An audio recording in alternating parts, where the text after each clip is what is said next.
தண்டகாரண்யம் நக்சலைட்ஸா அவங்க பயங்கரமான தீவிரவாத கும்பலாச்சே அப்படின்னு நம்மலாம் யோசிக்கிற அளவுக்கு மீடியாவும் கவர்மெண்ட்டும் பயங்கரமாக அவங்கள ப்ரொஜெக்ட் பண்ணி வச்சுருக்குறாங்க. ஆக்சுவலி நக்சல்ஸ்லாம் வந்து ரொம்ப சாதாரண மக்கள், அவங்களோட அடிப்படை உரிமைகளுக்காக போராடக்கூடிய சாதாரண மக்கள் தான் பயங்கர தீவிரவாதத்துக்கு உள்ளாகிறாங்க. முதல்ல நக்சல்ஸ் எப்படி உருவாகினாங்க அப்படின்னா, வெஸ்ட் பெங்காலில் 1967 நக்சல்பாரி அப்படின்ற ஒரு ஊர் இருக்குது.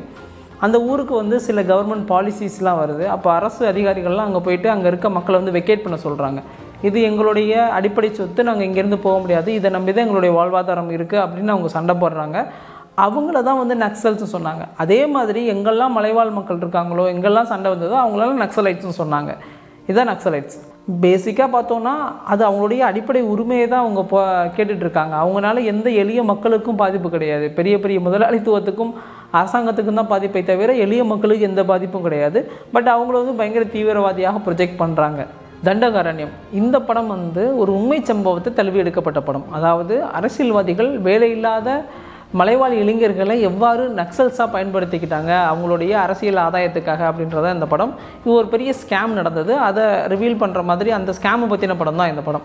ஆனால் அதே நாதிரை அதை மட்டுமே எடுக்கலை. வெறும் அந்த நக்சல்ஸு அந்த ஸ்கேம் மட்டுமே இல்லை, அந்த கிராமத்தில் இருக்க அவங்களுடைய வாழ்வாதாரம் எந்த மாதிரி இருக்கும், அவங்களுடைய பாரம்பரியம் எந்த மாதிரி இருக்கும், அந்த மக்கள் அங்கே இருக்கிற அவங்களுடைய காதல் எவ்வாறு இருக்கும், அங்கே இருக்க அவங்களுடைய அடிப்படை உரிமைகளை கேட்கக்கூடிய சாதாரண ஆட்கள் எப்படி நக்சல்ஸாக மாறுறாங்க அப்படின்ற அந்த ஊரில் இருக்க அனைத்து அரசியல்களையும் ரொம்ப அழகாக காமிச்சிருப்பார்.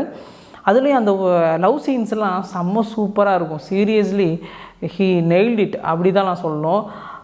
லவ் சீன்ஸு காட்டுற ஃப்ரேம்ஸ் எல்லாம் செம்ம சூப்பராக காமிச்சிருப்பார். அதுவும் கலையரசன் கலைக்கிருக்கார் அந்த படத்தில்.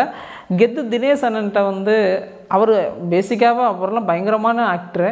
பட் எனக்கு என்னென்னா ஒரு அசூரன் மாதிரி இறங்கி வந்து வெட்டுவார்னு நினச்சேன். ரொம்ப சாதாரணமாக ஈஸியாக எல்லோரையும் வெட்டுவார். அது பார்க்கும்போது இன்னும் கொஞ்சம் ஒரு வெறி இல்லையோ அப்படின்ற மாதிரி எனக்கு ஃபீல் ஆச்சு.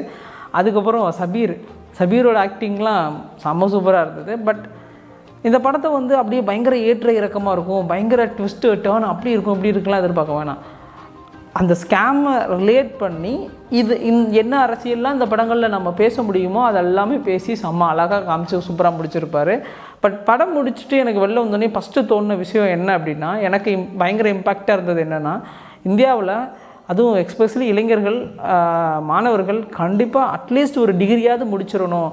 படிப்பறிவு இல்லை படிக்கலை அப்படின்னா நம்மளை பயன்படுத்திக்க முதலாளித்துவம் அவ்வளோ ஆவலாக இருக்காங்க, அரசியல்வாதிகள்லாம் அவ்வளவு ஆர்வமாக இருக்காங்க அப்படின்றத நினைக்கும் போது ரொம்ப பயமாக இருக்குது. அடிப்படை கல்வி இல்லை அப்படின்னா நம்மளை சுத்தமாக காலி பண்ணிவிடுவாங்க. தயவு செஞ்சு படிங்க, அப்போ தான் நிறைய விஷயங்கள் நமக்கு புரியும். அப்படி புரிஞ்சால் தான் வந்து நம்ம இந்த மாதிரியான ஸ்கேம்லலாம் சிக்காமல் எஸ்கேப்பாக ஒரு பீஸ்ஃபுல்லான லைஃப் வாழ முடியும்.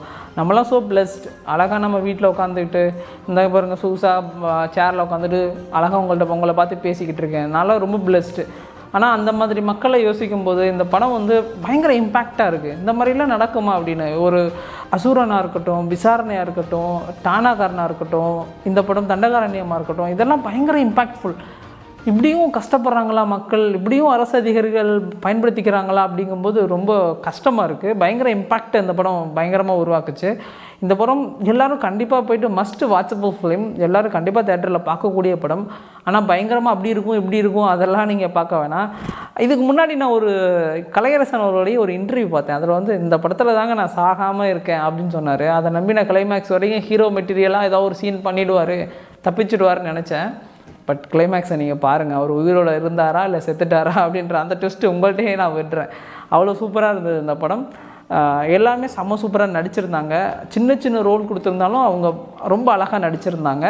இதில் முக்கியமாக என்ன சொல்லணும்னா மியூசிக்ஸ், பேக்ரவுண்ட் மியூசிக் செம்ம அழகாக இருந்தது. ஒரு 2 பாட்டு அவ்வளோ அழகாக இருந்தது. அதே மாதிரி அந்த தருணங்கள்லாம் அந்த வழிகள்லாம் அதெல்லாம் நம்ம ஃபீல் பண்ணணும்னா அதுக்கு மியூசிக் வந்து மிகப்பெரிய ரோல் பண்ணணும். மியூசிக் செம்ம சூப்பராக இருந்தது. அண்ட் எடிட்டிங்குமே நல்லா இருந்தது. ஃப்ரேம்ஸு, லவ் சீன்ஸில் காட்டுற ஃப்ரேம்ஸு எல்லாமே செம்ம சூப்பராக இருந்தது. என்ன ஒன்றுனா இந்த படம் கொஞ்சம் ஸ்லோவாக போகிற மாதிரி இருக்கும். நம்ம சில படங்களில் இந்த மாதிரியான விஷயங்கள்லாம் பார்த்ததுனால நமக்கு பெரிய இப்படி இருக்குமா அப்படிலாம் இல்லாமல் அந்த மக்கள் என்ன கஷ்டப்படுறாங்க அப்படின்றத டைரெக்டாக காமிச்சிருப்பாங்க. நம்ம யூஸ்ஃபுல்லாக பார்க்குற படம் இந்த படம் கிடையாது அப்படின்றது தான் இந்த படம் முடிச்சுட்டு வெளில வரும்போது எனக்கு தோணுச்சு.